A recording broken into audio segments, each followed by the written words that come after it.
Right. Recording is in process. And then, John, I know you're in the room. I have a couple of introductory slides that I'm going to go with, and Cheryl is looking for you because she's going to pin you so that when we get to the point, oh, I have one other thing I have to do. Sorry, I have to stop sharing for a minute. I have to change my view to speaker. And I'll let Carolyn while I'm doing that. And now I'm in speaker view, and now I'm going to share my screen. Okay. And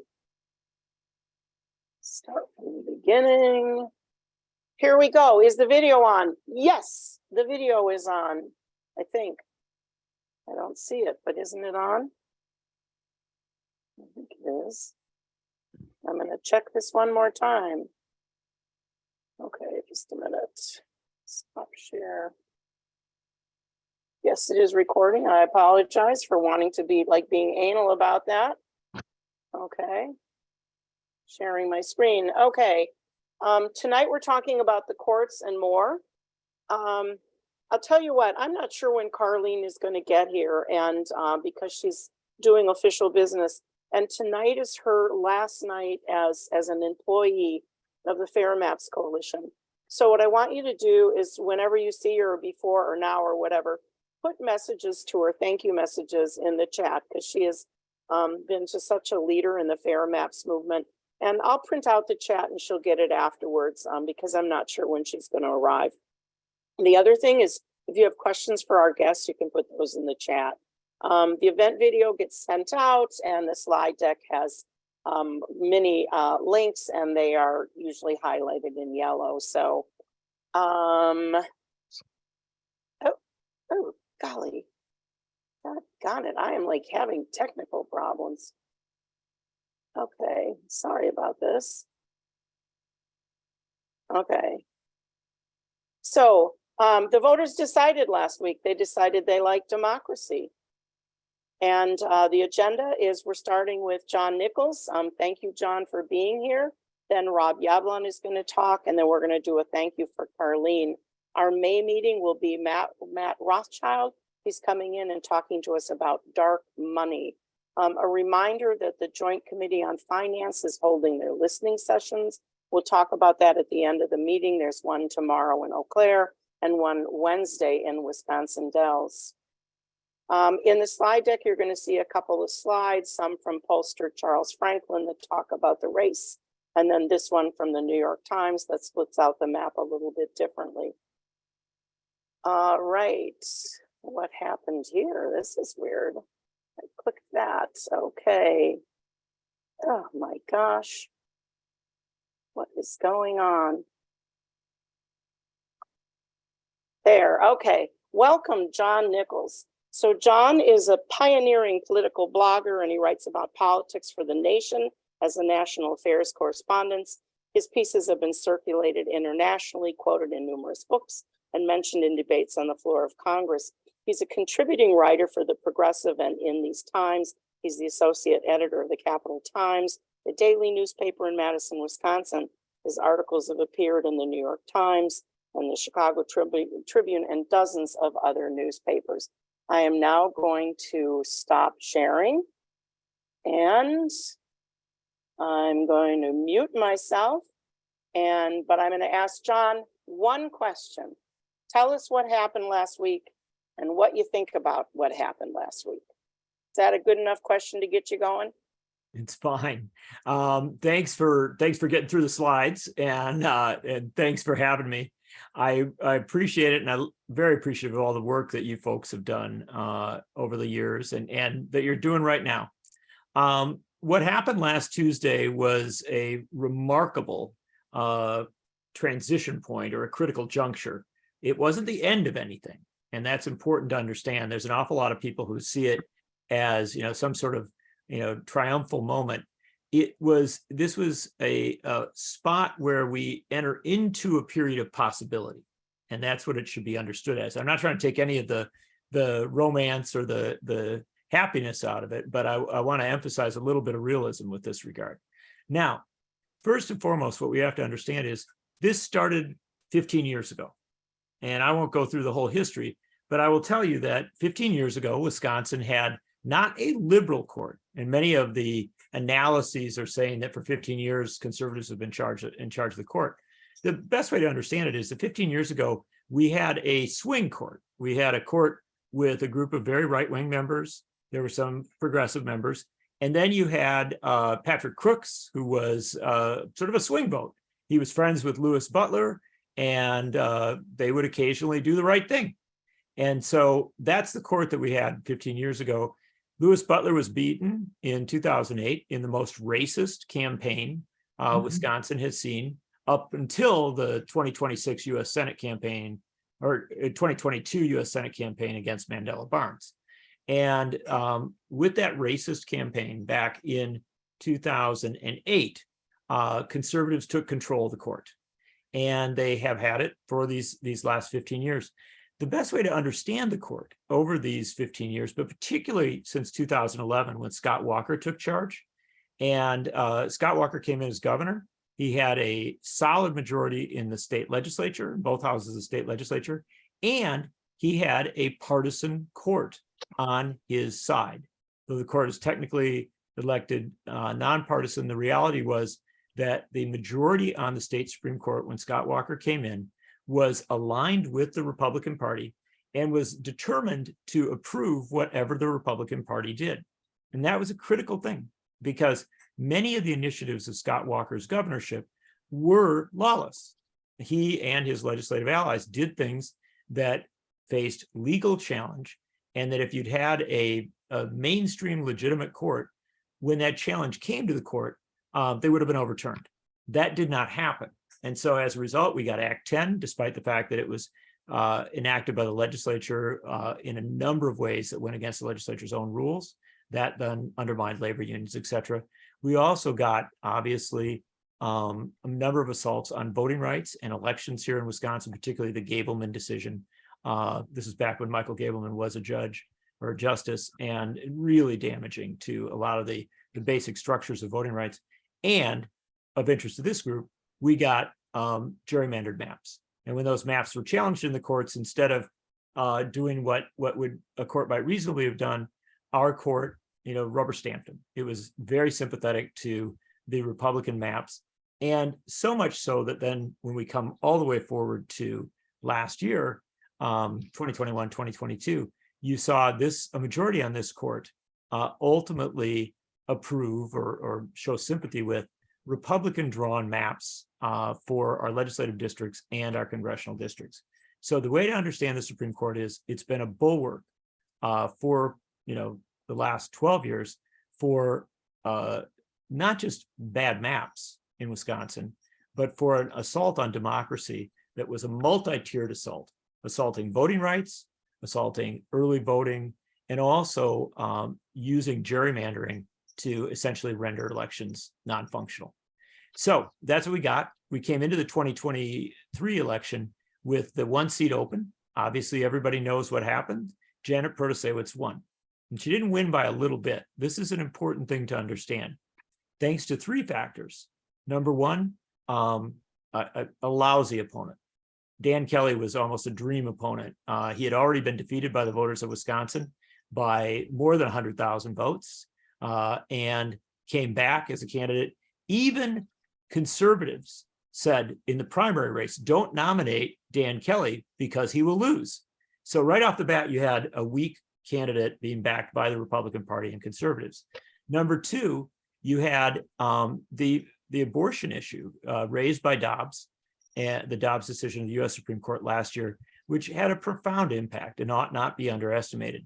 Certainly on campuses around the state, the turnout was way higher than usual. And if you ask students why they voted because in many, many cases, because they were concerned about reproductive rights. So there you had a profound issue that brought new people to the polls, and also that in that suburban ring around Milwaukee, the so-called WOW counties, which is a stupid name because it also includes Western Racine County and Northern Walworth County.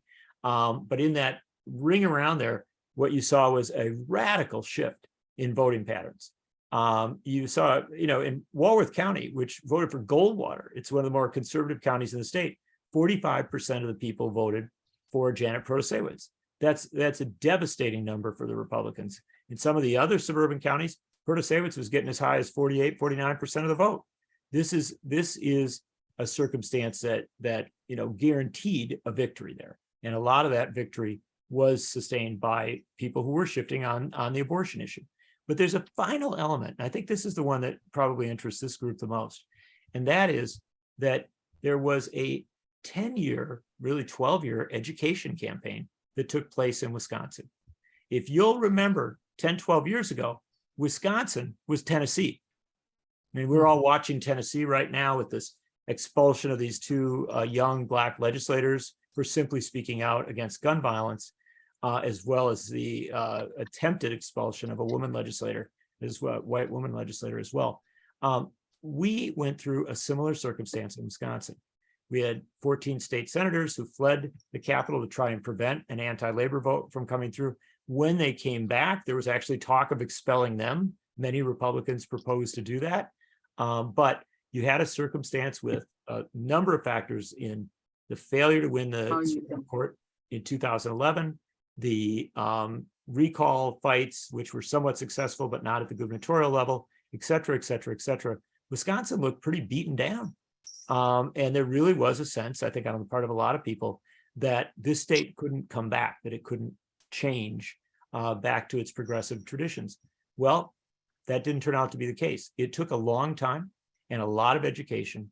But one of the things that happened was that people began to understand that the courts, and particularly the Supreme Court, were as much a part of the problem as the governor and the legislature. And once this understanding began to take, it made efforts to elect progressives much easier as regards court races. And you saw the Dallet race in 2018, where Rebecca Dallet ran as a clearly identified progressive, a clearly identified liberal, and she won. Then you saw the Karofsky race in 2020, and there again, she ran as a clearly identified liberal, a more progressive candidate against Dan Kelly, and she won. Now, there was a setback in the Hagedorn-Neubauer race in 2019, but interestingly enough, in that race, Neubauer tried to run in the old way of not so clearly identifying as a progressive. So you had two races where a candidate identified for the court as a progressive, who cared about gerrymandering, cared about these things. And then you get the third race in 2023 with Janet Protasiewicz not doing something new as much as the national media imagined by identifying as a progressive and by stating where she stood on the issues, but clearly continuing this pattern from Dallet and Karofsky, and not only winning, but flipping the majority of the court. So if we understand it in that context, what you have to recognize is what happened on Tuesday, Deborah, is that Wisconsin finished a 12-year process of education as regards the courts, education as regards fair maps. And I'll note that Bill Whitford's on the call with us today. And there's probably no one I know who's done more, along with working with all of you folks over the years, to identify this as an issue. And I think that while abortion was a huge issue, so too was gerrymandering. And so this court now sits with a progressive majority, with a mandate, a clear mandate, to address the gerrymandered maps in Wisconsin and to try and move us toward fair maps. So thanks for that. There have been some questions in the chat, and then I have a couple of follow-up questions. One of them is, do you know if it's possible that the state Supreme Court could hear the abortion bill before Janet is sworn in? Sure. Yeah, of course it's possible. Okay. This court has the ability to grab a case out of a lower court, right? And they have in the past. It's not guaranteed that they would, but no, you look at the progression of cases and rule nothing out with the conservative majority on this court. They have gone fishing for cases in the past, and it's not beyond the realm of reason that they might in this case. However, I think the likelihood is that the abortion case, not the certainty, but the likelihood is that it will come sometime later, perhaps likely after Janet Protasiewicz is sworn in. Sure. And then there's one, I guess it's a very similar question. It's about timing. Would it be possible, do you think, and Rob can speak to this too, for there's going to be litigation over gerrymandering. I just Sure. know it. So is it possible that that could be completed on a fast track, like within a year or so? What are your thoughts on No, that? it's a very good question. People are going to have a lot of different opinions about this. You know, one of the things is, I think the best way to understand it is that the gerrymandering case that will come before the court, and there will be a case that comes before the court, I can guarantee you that, it can't come before Janet Protasiewicz is sworn in, right? If somebody brought that case and you ended up in a lower court, you know, in some circumstance, you might have a circumstance where the Supreme Court, the conservative majority, would seek to grab the case, bring it up quickly, and resolve it in a negative way. And so you've got to bring the case once Protasiewicz has been sworn in, or at least have it, you know, there at that time. By the same token, it takes time to move a case up, right? And if a court is acting in a legitimate and responsible way, there are steps to go through. So one of the dangerous things is the assumption that this will easily happen, right? That, you know, without much trouble, you'll get a gerrymandering case before the court will take it, quickly decide that gerrymandering is terrible and awful, and either order the drawing of new maps or draw new maps themselves, right? You know, all these, every step falling into place. That's the vision. Is that possible? Yes, right? Is it easy? Well, let's understand, it involves threading of some needles, right? And it also involves the work that you folks do. You've got to keep the pressure on, right? You have to, you know, keep identifying this as an issue, talking about it, focusing on it. And you also have the, you know, the fear that the US Supreme Court might, if the state Supreme Court does something, intervene as well. Now, interestingly, Bill knows better than I that the US Supreme Court, in dealing with these issues, it said, oh no, this is what the states should do, right? It pushed it back to the states. And so the precedent is good for this court to get the case, to take it, to deal with it in a fair and responsible way, and to draw new maps, or to at least order the drawing of new maps in one way or another. However, we have seen with the US Supreme Court that they have become much more and more lawless in recent years. And so that's a concern as well. Well, I only bring that into the mix because the state Supreme Court, when and if it does have the gerrymandering case, has to do it right. They need to be smart, careful, efficient, not overreach, right? Do it in a way that works responsibly. That takes time. That takes, you know, some matter of consensus. Intriguingly enough, what would be great as regards dealing with gerrymandering in Wisconsin is if the state Supreme Court came down with a 5-2 decision, not a 4-3 decision. If Brian Hagedorn, who has shown some openness to fairer maps, if he were to come across and go with the 4 liberals. Now, that getting that needle threaded again could take time, could be complicated, but that's the best way to get a strong ruling out of the state court that will have its best chance of standing against any scrutiny or any tests. So I only throw all that out, not again to disappoint people or to give people any reason to be frustrated. A big victory was won on April 4th. A door has opened.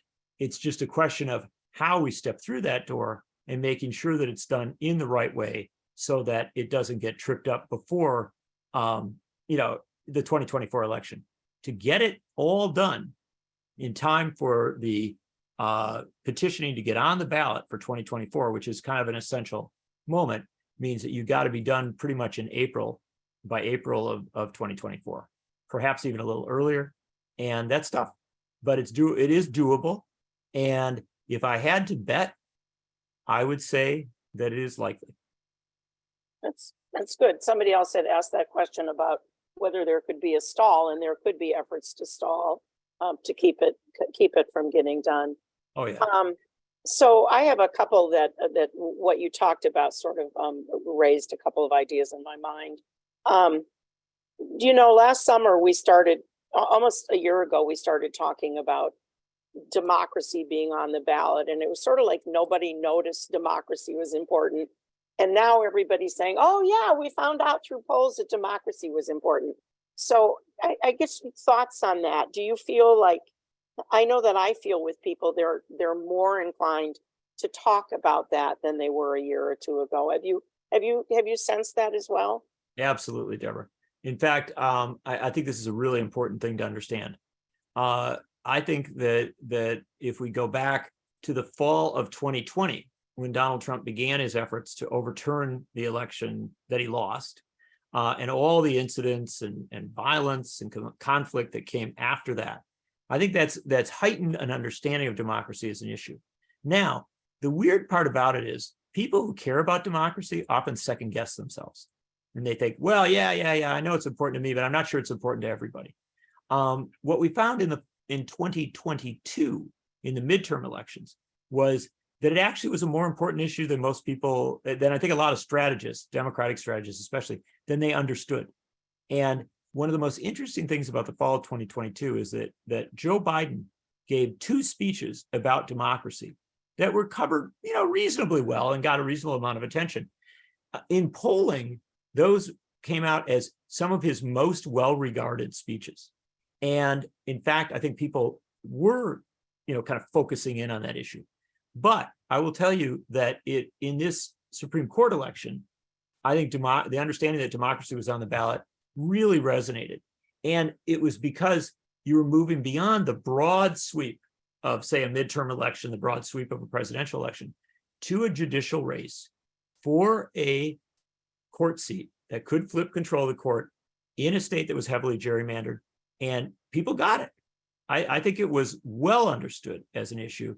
And I do think that, and this is on Democrats, actually, and certainly, if there are Republicans who care about democracy, to talk about it more and to make it a more central issue, because it does work, it does resonate. And I think that one final thing I'll say on this is, in talking to students on campuses, I'm powerfully struck by the extent to which it resonates with them. And I would not deny that reproductive rights were a front and center issue for young people that came to vote on April 4th. But I heard many of them talk about, this kind of stalled governance in Wisconsin. The notion that for years, Wisconsin has had this Republican legislature, even though Republicans, have been losing at the statewide level. They lost at the statewide level in 2018. They lost at the statewide level in 2020. They lost at the statewide level in 2022. And yet they maintained this overwhelming control of the legislature. Young people actually understand that. They have to take government classes. And so as a result, I do think it's a resonant issue. So there's a couple of things in the chat that we'll ask Rob about, because I know we're losing you at 7:30. Well, I certainly want to take the impeachment question for sure. Yeah, so that one, but before you do that, I want to hear your thoughts on, do you sense that the youth are rising? I mean, I have the sense that I'm very excited because I'm old, right? So I feel like my job is to give the youth wings to fly. From your time talking to people on campus, do you feel like they're really thinking they're going to be active and stay active? Oh yeah, we're seeing it all over the country, not just in Wisconsin. Right. I mean, in Wisconsin, we saw it on April 4th because they turned out there were lines in Eau Claire, right? Right. And there were lines in Madison. This was something real, and they saw an electoral vehicle by which they might speak out. Good. In Tennessee, just this week, literally in the playout of right after April 4th, we saw the Tennessee. And today there were thousands of people, thousands of young people mostly, in the streets of the state capitol, marching with State Representative Jones after his position in the legislature had been renewed by the Nashville Council. They marched to the Capitol. It was an amazing scene. It reminded me a lot of Wisconsin in 2011, but this was an overwhelmingly young crowd. The people pushing what's going on in Tennessee are young. And so, yeah, I mean, look, young people are very connected through social media. They are very engaged politically. Not every young person, just as not every old person is very engaged, but at higher numbers, and the energy is there. I mean, I definitely think that young people have validated themselves in election after election as significant players in our politics. Good. Young people played a huge role in 2018 in a disproportionately successful year for Democrats. Young people played a huge role in 2020 in the year that Democrats took the presidency back. Young people played a huge role in 2022 when Democrats did better than expected in the midterm elections. And young people played a huge role in this nonpartisan election last Tuesday. So, I mean, I think young people are rising, and I actually think they've now been rising for quite a while. And it is sort of time to start taking notice of it. Good. So we'll let you go out on the impeachment thing. You wanted to say something about the impeachment question. Well, absolutely. Every national, I did MSNBC 4 times in the last few days. Right. Did Democracy Now, did it, pretty much done every Everywhere. show. You were everywhere. Yeah. And every interview I did asked about the 8th district state Senate seat in Milwaukee. And that's my district, by the way. Well, thanks very much. No, I mean, and they all kind of got this kind of quick hit analysis that Republicans won a state Senate seat in Wisconsin, and that gave them the supermajority in the state Senate, and that now they're going to impeach Janet Protasiewicz or somebody else. And so they were all like, people got quite feverish about this. Well, here's the bottom line, and this is the important thing to understand. First, you know it because it's your district, but a lot of people, even in Wisconsin, don't know this was a Republican seat. In fact, it's a gerrymandered Republican seat. And in fact, the Republicans won their supermajority not on April 4th, but back in November, right? So Republicans had a supermajority coming out of the November election, and nobody was talking about impeachment, right? I mean, and they didn't get what they wanted in the assembly. So it was just, they had it. It was sort of a dead supermajority. It existed, but it didn't have great meaning. Alberta Darling steps down. You have this special election. Democrat comes within a whisker of winning the seat, right? It is very, very close result. Democrat doing very, very well, but in this gerrymandered Republican district, Republican wins.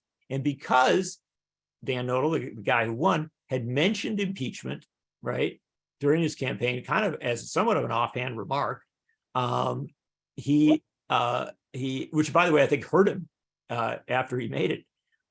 This issue kind of began to resonate. It got written up in an AP story, etc. Here's the things that are important to understand. First and foremost, there are several Republican state senators who are hyper disinclined to vote, would be very disinclined to vote to remove a Supreme Court justice or anybody else. There's a discomfort, not among the whole state Senate caucus, but I will tell you, there are definitely state senators there, senior senators have been around for a while, some of whom may not be running for re-election, who would not vote for this. Devin LeMahieu, who is the majority leader of the state Senate, knows that. He has explicitly expressed a discomfort with this idea. And while I know people are cynical about folks in politics, I think that's a sincere discomfort rooted maybe in principle, but maybe also in just practical politics.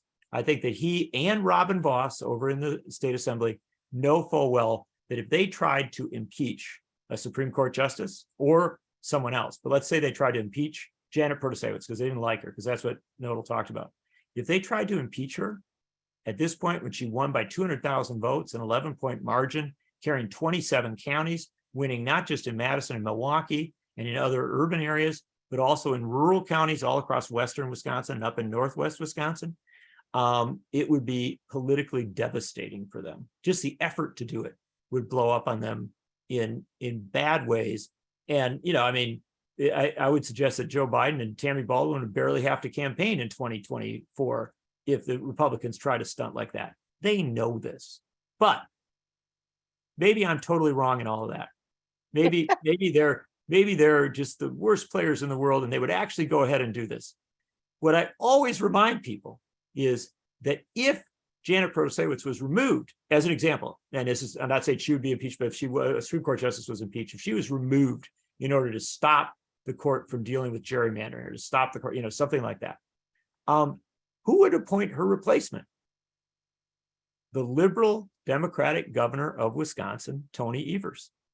And so removing Janet Protasiewicz from the court, or anyone else from the court, would immediately be answered by the appointment of a liberal judge. So there's no way this works. And so the impeachment thing is discussed. I think we should discuss it. I think we should pay attention to it. You always keep your eye on all the stuff that's happened. You look at what happened in Tennessee the other day. You know that there are bad players who will do extreme things. But to my sense, that is not something that's likely to happen.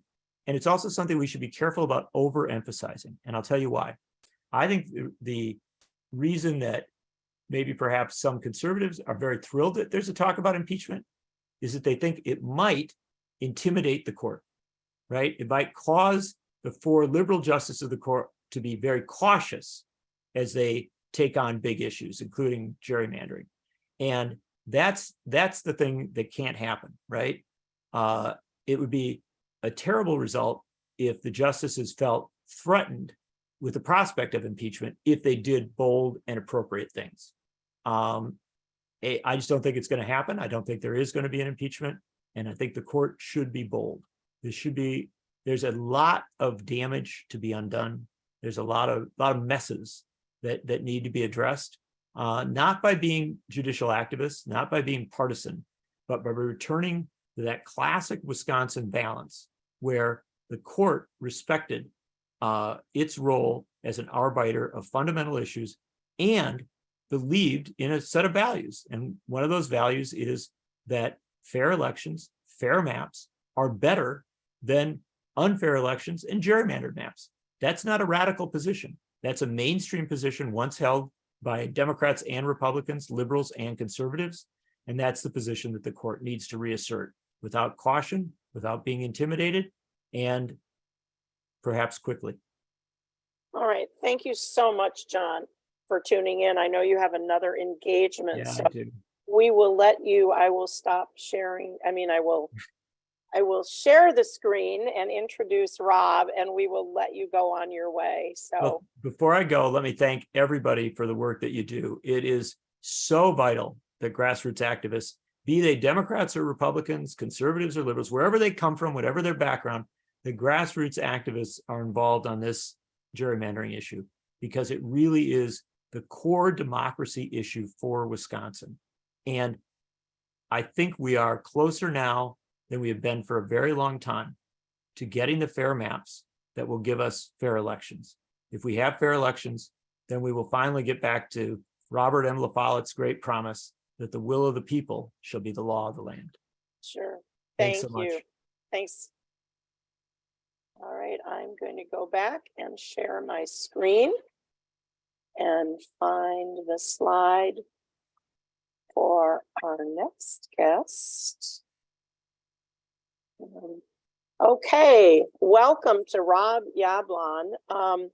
Professor Yablon he's an associate professor of law and on the faculty, and he's the faculty co-director of the State Democracy Research Initiative. The purpose of that initiative is to foster academic research on state level democracy, government institutions, and public law across the nation. And as we have seen here in Wisconsin, state level democracy is where it's at. Professor Yablon's research interests include political and election law, constitutional law, federal and state courts, and statutory interpretation. He's published numerous law review articles on these topics, and he's also an acclaimed teacher. He's been honored by the UW Law School students who named him Classroom Teacher of the Year. And in 2019, he received a University Distinguished Teaching Award. On this slide, you're going to see some of the news reports in the last week that include quotations from Rob. And there's also a new slide. There's a slide that goes out with links to all of these articles. So I'm going to stop sharing my screen. And then I think, Carlene, did you pin Rob or did you spotlight him? I know he's here. Carlene, are you here? Okay, there he is. All right. I am going to, oh, he's gone. He was there. Oh no, it's because I'm talking. Okay, I'm sorry. I will start with my question for you, Rob, and then once I ask my question, hopefully I'll disappear because I'll put myself on mute. So you heard what John had to say. What are your takeaways from Tuesday's election? Yeah, I mean, a fair bit of ditto for me. So first of all, thank you for having me. It's great to see you, and it's great to see everyone here. And, you know, as John said, many thanks for all of the work that you're continuing to do to strengthen democracy in Wisconsin. So in some ways, you know, Tuesday was a vindication of all of the hard work that you and so many others have been doing. So, you know, I agree with John that the election is sort of an inflection point in Wisconsin. It's a moment of possibility, but there is a lot of work that remains to be done to actually unwind the gerrymander, to do the strengthening of democracy that we hope this new court is going to be more interested in doing. You know, there were you know, a number of important issues that drove voters. I think obviously abortion and reproductive rights were hugely important to individuals, but I think it's fair to say that this also was driven in part by a repudiation of the kind of power grab politics that we've seen in Wisconsin for the past dozen plus years. And it turns out that minority rule is not popular. I think that that is, you know, a lesson that we can take away from this. So without repeating too much of what John said, I mean, maybe I'll just highlight sort of three points, some of which echo still what he was saying. One is the level of engagement was really stunning. I think, you know, the voter turnout was the highest that we've ever had in a in a year where a state Supreme Court race doesn't coincide with a presidential election year, even higher than some of those years. 1.8 million people turned out. John noted the almost remarkably high turnout that you saw on college campuses. So the level of engagement by young people was really heartening to see. And, you know, I think that's the product of a huge amount of organization. It's a product of people understanding the stakes of this race, that this was a race that could flip the balance of power on the Wisconsin Supreme Court at a time where they are poised to hear some very important cases. Now, I would say that, you know, it also is possible that to some extent that level of turnout was aided by the amount of investment that was made in the race. And this is a little bit of a mixed bag. So John didn't talk specifically about the money that was spent in the race, but as you've probably seen, this was a race that was record-setting, not just for turnout, but also for the amount that was spent, shattering previous records, not just for Wisconsin Supreme Court elections, but also for any state Supreme Court election anywhere in the country, $40+ million. Now, that's a huge amount. I would say it is still only about a quarter of the amount that was spent on the governor's race in Wisconsin in 2022. That was a $160 million race. So it's a lot of money, but not an unprecedented amount of money when we're talking about other important statewide elections in Wisconsin. And there are pros and cons to that money. Obviously, there are concerns about where some of that money is coming from, you know, what that money might be trying to buy. On the flip side, you know, that money also came from a lot of small dollar donors who are really expressing, you know, their concern about the state of things in Wisconsin, their desire for a new direction on the court. And so, you know, to see that level of small dollar investment again is maybe a more heartening sign. And it, you know, at least some of that money probably is helping to drive up the turnout numbers. So even if you have concerns about the amount of money that we have in our politics, and there are good reasons to have those concerns, we probably should acknowledge that although the cause and effect are a little bit difficult to tease out, you know, the amount of investment probably helped to give us the level of turnout that we saw. Now, one other sort of mixed bag point that I guess I will note is, you know, the race also does to some extent reflect the level of polarization in the state. There was a New York Times piece last week, maybe some of you saw it, that talked about the correlation between the votes in gubernatorial elections in Wisconsin and state Supreme Court elections. And 30 years ago, there was very little correlation. You know, the percentage of vote that a county gave to one or the other of the gubernatorial candidates really didn't predict the percentage of the vote that they were likely to give to a state Supreme Court candidate. Today, that is a very different picture. There is a very high correlation. And so by and large, the folks who were voting for Democratic candidates for the statewide political offices are voting for the more progressive candidate in the state Supreme Court elections, and vice versa. Not exactly. I mean, I think we should acknowledge that that Janet Protasiewicz won a bigger majority than basically any statewide political Democrat other than Tammy Baldwin in recent years.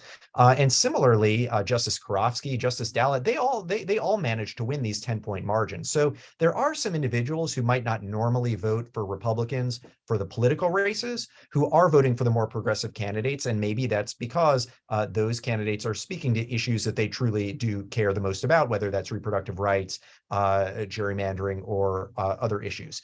But that polarization does create some challenges for the court. You know, we have just had 15 years of a conservative dominated court. And although this court is going to be more progressive for the sake of the legitimacy of the court, I think we all should hope that this court doesn't become viewed as a Democratic court, or a court that's simply doing the bidding of Democrats in the same way that the previous court sometimes seemed to be doing the bidding of Republicans. And so it'll be interesting to see how this new court navigates that challenge.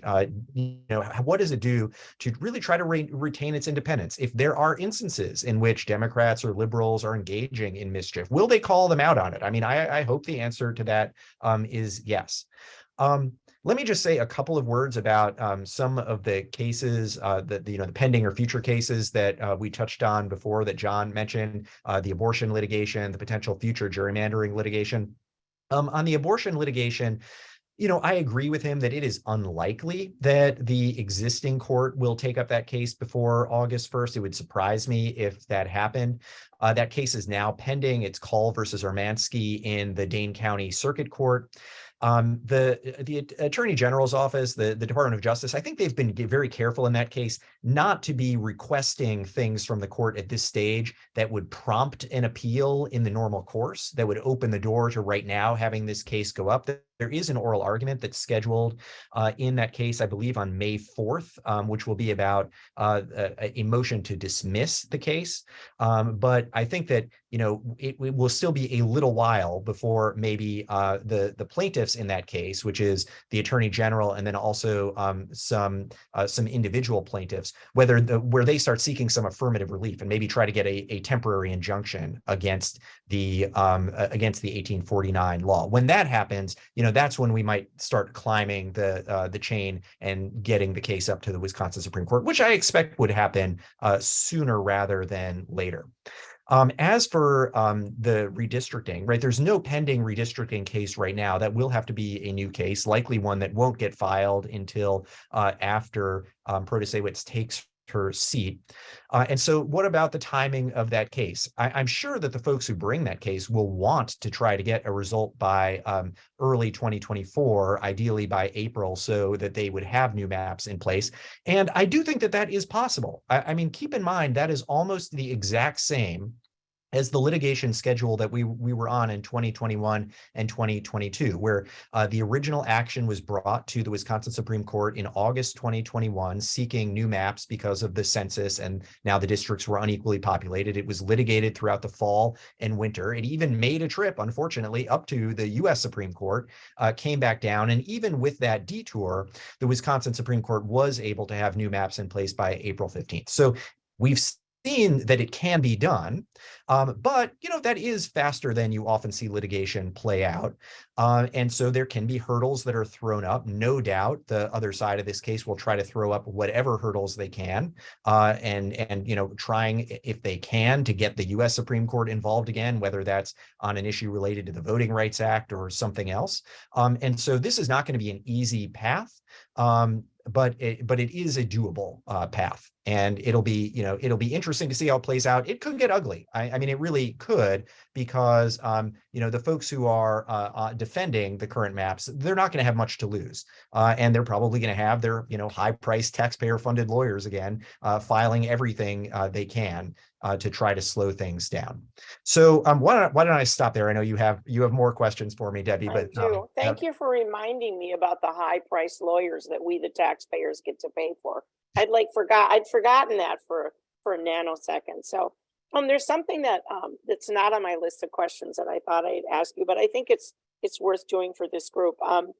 And that is that when this new Supreme Court, which is going to look different than we've had for a while, but both you and John talk about, and you talked about making sure that the court keeps its reputation. I haven't practiced law for so long, but the concept of is it stare decisis, where the courts don't just flip back and forth. They shouldn't back and forth the way like the legislature does. So do you want to just say a tiny bit about how that if the new court rules on a case that's been looked at before, they have to find some other argument or something? Can you just elaborate on that a little bit? Yeah, so folks may have some familiarity with the concept of stare decisis, which is just the idea that at least presumptively courts will stand by things that have already been decided. Lower courts are required to abide by the precedent of higher courts. For a state Supreme Court, stare decisis is not absolute, but it's the norm, it's a guide, and it is, considered a somewhat extraordinary thing if you are flat out overturning a precedent. Now, this does happen. And we're seeing some unfortunate examples of this in North Carolina right now. I don't know if any of you are following the situation there. They actually have partisan elections for their state Supreme Court. And until November, they had a Democratic majority on that court. And that court was doing things like reining in the gerrymander, doing various things to protect voting rights. But there was a flip in the court in November. There's now a 5-2 Republican majority on that court, and they have acted immediately to grant rehearing in some of these cases. And it seems very clear that they intend to go directly back on what their colleagues were doing just last year. Right now, even if you value stare decisis a little bit, that seems like a problematic thing to do. And I actually hope that with the new composition of the Wisconsin Supreme Court, they don't just come in and just willy-nilly overturn anything they feel like. I hope that they do show at least some regard for stare decisis. Now, as I said, and courts will say this sometimes, stare decisis is not an inexorable command. There are sometimes good reasons to overturn a precedent. And there are factors that a court will consider when they're deciding whether a case should be overruled. And so there may be some instances where, a court will see that a precedent just has not worked out very well. It has been repudiated in other instances. It's kind of off on an island. And they may decide that there are good enough reasons to revisit a case. We may see some examples of that in Wisconsin. What I think we're likely to see more often is simply distinguishing existing precedents, maybe reading them somewhat narrowly, and then just taking on issues that simply haven't been decided. There's a lot that has not been litigated in Wisconsin in the last 15 years, because folks knew that if they brought those cases and argued those issues, there was a good chance that bad precedent would be made. But now, if they might feel that they have an opening to bring those cases, they're going to have plenty to litigate about that's going to allow the Wisconsin Supreme Court to issue decisions that don't involve overturning precedent at all.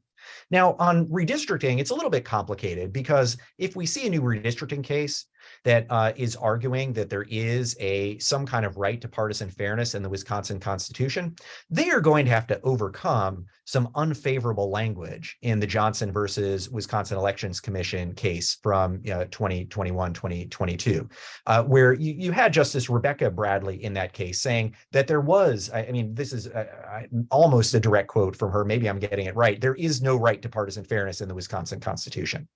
So what might the court do with that? Well, they could just overturn it. They could say, this is an example of something that was just so blatantly wrong and misguided that we are going to fully repudiate it.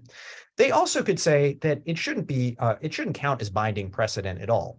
Because if you remember, that case was not a case about partisan gerrymandering. It was a case where the claim was a legal claim about unequally populated districts. And as the court remedied that unequal population problem, it had to create new maps, and it had to think about the criteria for those new maps. So there was some discussion of whether it should take account of partisanship.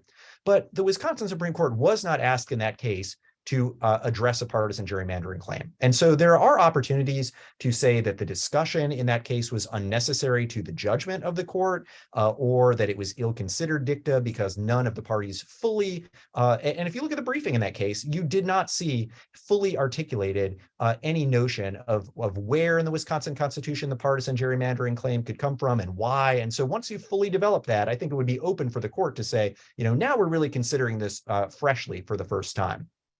That's good. So One of the things that I did want to get your thoughts on is that I've heard rumblings about why do we elect judges? And sometimes I think that's rumbling that come from the people that aren't happy with the judges that are sitting on the court.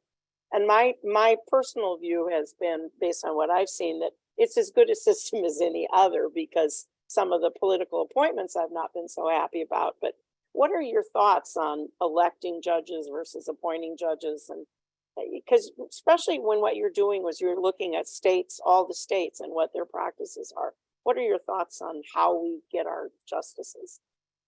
Yeah, well, so maybe some of you are familiar with an old Winston Churchill quote, democracy is the worst form of government except for all the others. You could say something similar maybe about judicial elections, right? It's the worst way to choose judges except for all of the others. There are plenty of things to complain about when it comes to judicial elections, but it's not clear that judicial elections are worse than the other possibilities. Now, maybe there is a way to improve judicial elections, and I can suggest something along those lines, but the majority of states do have elections in some form or another for judges. I think it's something like 38 out of the 50 states do some form of election. Only a dozen states have an appointment. And there's only one state, Rhode Island, that actually basically follows the federal model, where you have lifetime appointment of judges. And so it's actually quite a repudiation of how we do it for the federal courts, that 49 of the 50 states have considered it and said, that's not the way we want to do it ourselves. So Wisconsin's method for electing judges is fairly common. That is a nonpartisan election. There's something like 14 states that have nonpartisan elections for judges, at least nominally nonpartisan elections. There are 8 more states that have explicitly partisan elections: Ohio, Texas, Louisiana, Alabama, North Carolina, Pennsylvania, Illinois. I hope we don't go down that road in Wisconsin. I think that it makes it that much harder for a court to maintain its legitimacy. And at least the nonpartisan idea presents an ideal that courts should be doing something different, handling things differently from the way partisan actors do. But that is a not uncommon way that states handle things. There is another method of election that you see in some places. About 16 states have something that is sometimes called the Missouri Plan, because Missouri was the first state to implement this, where initially you have a judge or justice who is chosen by the governor from a short list of options that is given to the governor by a nominating commission. And the idea is that the nominating commission is supposed to be nonpartisan. There are various ways that you might try to shield that nominating commission. And so it is a system of gubernatorial appointment, but not anyone who the governor wants, appointment from a short list. And maybe you've seen, this is kind of what New York has been doing right now. They have a nominating commission. And just today, the governor announced who she's going to pick for her chief justice. She did this earlier in the year, and there was a lot of controversy about who she chose. But then in these Missouri Plan states, there's a retention election, right? So there is a measure of accountability that you don't see in the federal system, right? The judge will get appointed to office, but the people will have a say in deciding whether to keep that justice on the bench. And there are plenty of people that think that the Missouri Plan actually strikes a pretty nice balance. Ideally, you have, again, this commission that is choosing people who truly are qualified for the job. And maybe it is a little bit politically insulated, although the governor has a say in making the choice. And then there's a retention election. And so the American Bar Association has been in favor of the Missouri Plan. There are reform groups like the Brennan Center that have taken a favorable view of the Missouri system. So I think there's a lot to be said for that modification, but there is still an election involved. We are seeing in the federal courts some of the dangers of having an appointed system.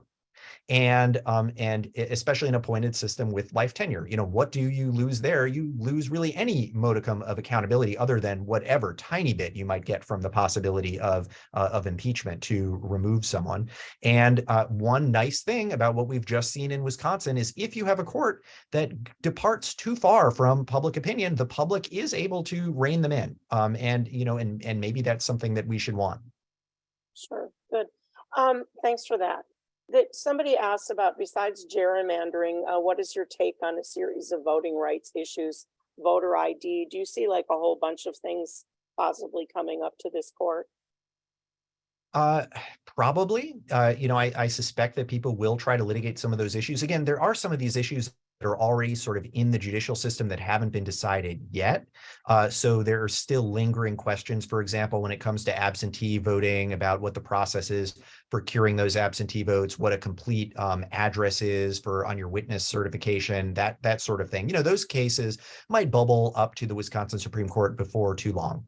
Now, are you going to get a new challenge to something like the voter ID law, or are you going to get a request that the court revisit its ruling in the Tagan case last year on drop boxes and reverse course on that? I mean, in some ways, that is a heavier lift, right? You do have a directly adverse precedent there, and I don't know whether people might try it, and I don't know for sure how those would come out. So again, I think that we are most likely to see cases that are asking the court to decide issues that haven't been squarely presented before. And if the court is asked to revisit those issues where there's already been a decision, then hard to know what might happen. So I have one about I'm wondering if your thoughts on the abortion pill the dueling court's decision. And I haven't looked at my newsfeed for 2 hours, so I'm not sure if anything has changed. But what is your thought on how that process has played out? And again, as somebody who's an expert on our courts, what do you think about what's going on? Yeah, I mean, there are lots of levels at which one could critique that particular decision. I mean, maybe I'll stay focused, or I'll try to focus not on the merits of the ruling as it relates to abortion and the various medical things that were said and missaid in that opinion, but instead, I will say that there has been a longer term concern about nationwide injunctions that are being entered into by federal district courts. So this is where you have one federal district court judge who will basically stop a federal government action across the country. And that's what this order was that came from a Texas judge. Now, this is something where there's been an increasing amount of these nationwide injunctions in recent years. There were quite a few in the Trump administration where it was, more progressive advocacy groups and others that were bringing this case, trying to shut things down that the Trump administration was trying, such as the travel ban early in the Trump administration. And so this is one of those issues where people's views of the value of a nationwide injunction sometimes tends to conveniently flip depending on who's in power. And so, you had progressives who were all for it during the Trump administration and who now realize the dangers of it. And I think when you have that kind of dynamic, maybe everyone should take a step back and realize there could be a better way to do things. Maybe you don't want a single district court judge to be making these decisions of nationwide significance, especially, and this is another layer that I'll add to it, especially in instances where you have the plaintiffs in these cases essentially picking their judge. So forum shopping is something that lawyers have done forever. They try to think about what court might be more favorably disposed to their cases.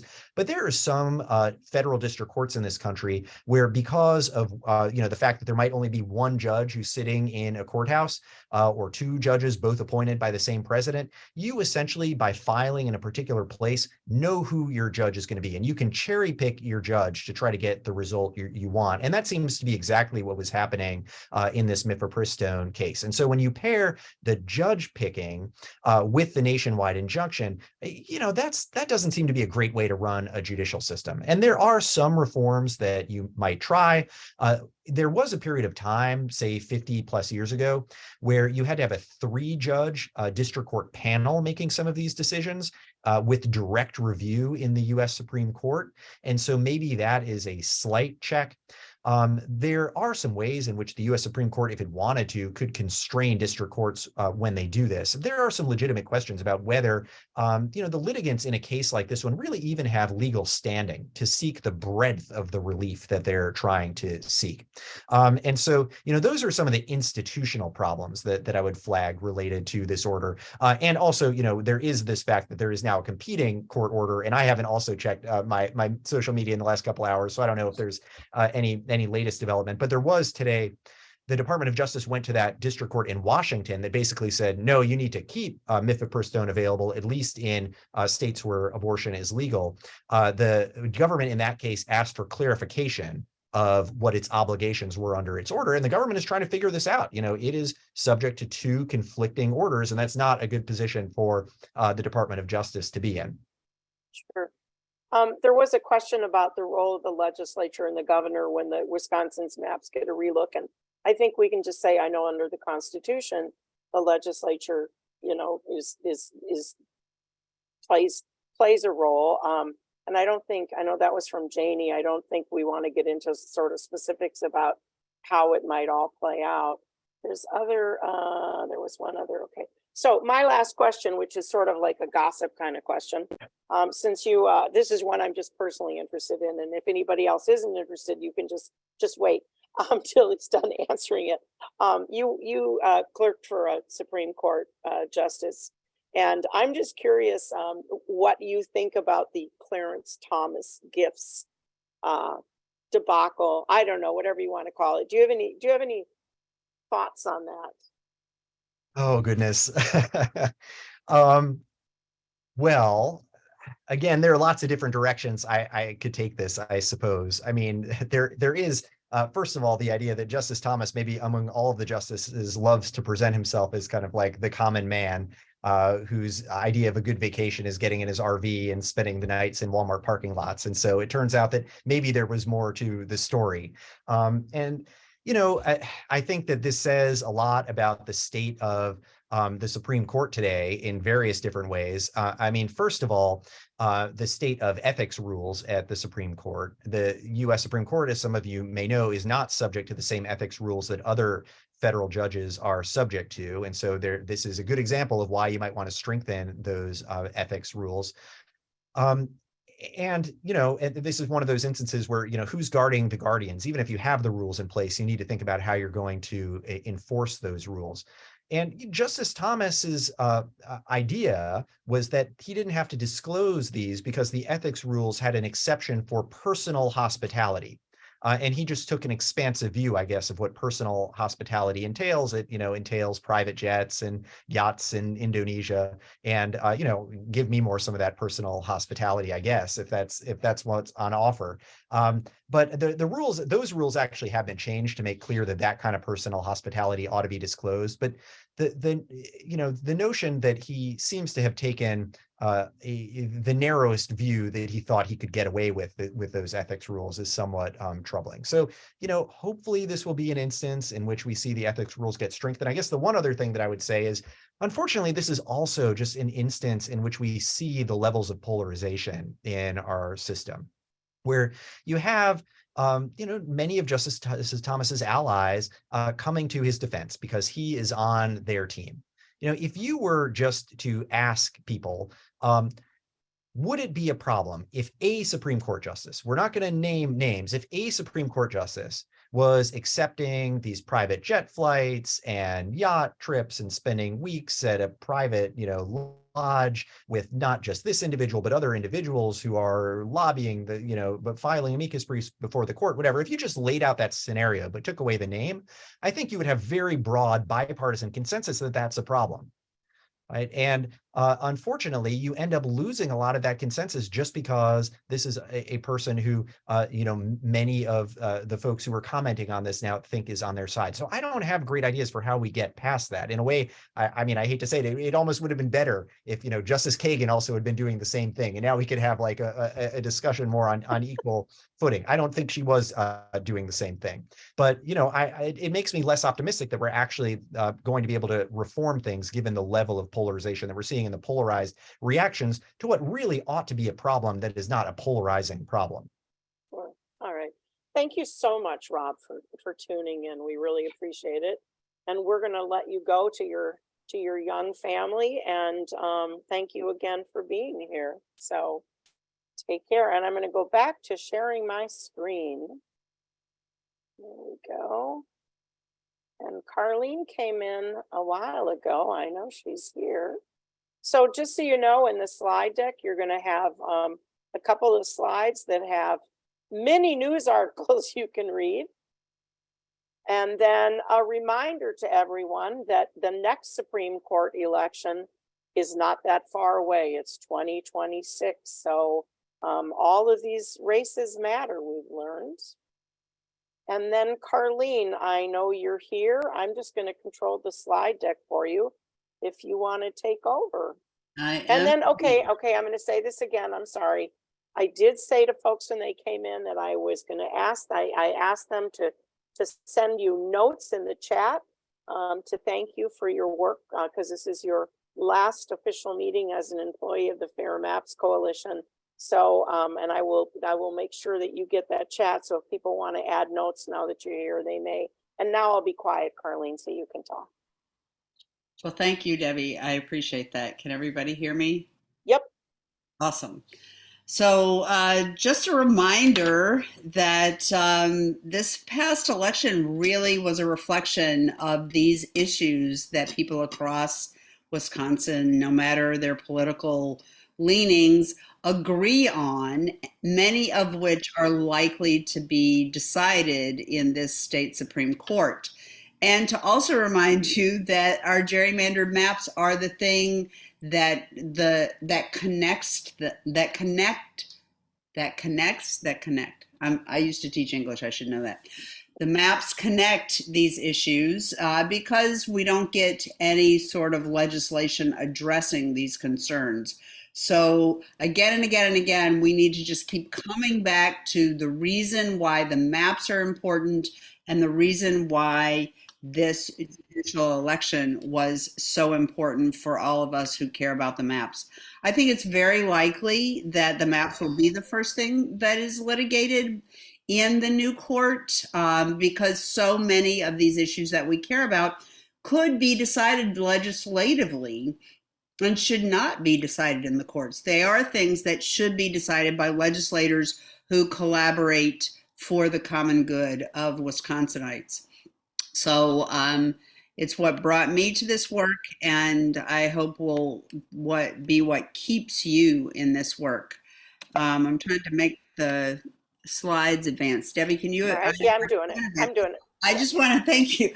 I just want to make sure that everyone knows about this guest column that Dan Schaefer at Recombobulation area invited me to write after he did a very extensive piece about the Supreme Court and the maps in particular, because this is really a shout out to you, all of you who have been in this work, doing this work, really raising it to a level that it had not been before. I was in a meeting today where that was acknowledged in a big way. All of the grassroots activism that has raised this to an issue that people actually understood when they went to the polls. Yes, abortion was the number one thing that was named, but number two, again and again, statewide, nationally, and certainly for us who have been in this fight, has been this fight for fair maps. And a reminder that this will not be the end. Yes, this is a once in a lifetime kind of opportunity to bring the maps to the courts and to get resolution at the state level in the Supreme Court to the maps. But our long-term goal is still a change to the way maps are drawn in census years. And that means a legislative fix to this problem. Hopefully a constitutional amendment that would create a commission, much like they have in Michigan or in Iowa, some of the places that have shown that it can work. And since we don't have a ballot initiative, we can't do that at the ballot box. We have to do that through litigation and then through legislation in a much, much more balanced state legislature, which, by the way, I think is possible. Both of the previous speakers reminded us, and I will remind you again, that it was the same timeline, right? We got the maps in April of 2022 before the election, but the numbers from the census arrived in state, wherever the Census Bureau sends them to, in August of 2021. So in August of 2021 till April of 2022, that was the timeline. And that's also what we're talking about here. August is when a new justice is seated, and April is when we would need new maps in order for folks to decide that they want to run for office. So just on a different plane, beginning to think about who those candidates might be in different areas of the state is an important thing to begin thinking about. And that's just an aside. Okay, next slide, please. Right now, big thing. The Joint Finance Committee is having their listening sessions, one tomorrow in Eau Claire, and then on Wednesday in Wisconsin Dells, and on the 26th, 2 weeks from Wednesday in Minocqua. Again, this is an opportunity to address those issues that were named in a previous slide that we really care about. Not all of them are budget issues, but some of them are, and they are not being addressed because of gerrymandered maps. And so I very, very much encourage you to go to a hearing if you're close by, and submit testimony if you're able to. Next slide, please. There are some resources here. The Wisconsin Policy Forum budget brief is just really good at being able to, it goes through what's in the governor's current budget and what's at stake. Wisconsin Public Education Network and Wisconsin Conservation Voters, both of whom are Fair Maps lead team partners, have resources there that are accessible. Next slide, please. And I encourage you to not only submit that as written testimony to the Joint Finance Committee, but also send it to your local paper. It is really important that we continue to highlight this issue, and as much as possible, tie what's not happening to our gerrymandered maps, because that really is the bottom line here. If our maps weren't so gerrymandered, we would not be needing to dig ourselves out of a hole. We would be really talking about the things that our state needs, and not in such incredibly partisan, polarized ways. So please submit written testimony to the Joint Finance Committee, adapt it so it's a letter to the editor, and send it to your local paper so that the people in your area know that this is an issue that we continue to need to raise our voices on, and know that this campaign will not be over until we have that legislative change in the form of legislation that creates a nonpartisan commission, and hopefully a constitutional amendment that changes our state's constitution to make this the law of our land. So yeah, thank you so much, Debbie, for this opportunity. So I'm just going to add that you don't have to go to a hearing to submit comments. And no, not at all. Yeah. Yes. So the links that you'll get in this slide deck go right to a page where you can just type in your comments. Yes. I think we have one more slide. Okay, this is Carlene's thank you cake. So I hope you like that I found a purple cake. I do. I think that's awesome. Thank you so much. I thought you'd be impressed, and I have to say that I think it started its life online as a birthday cake.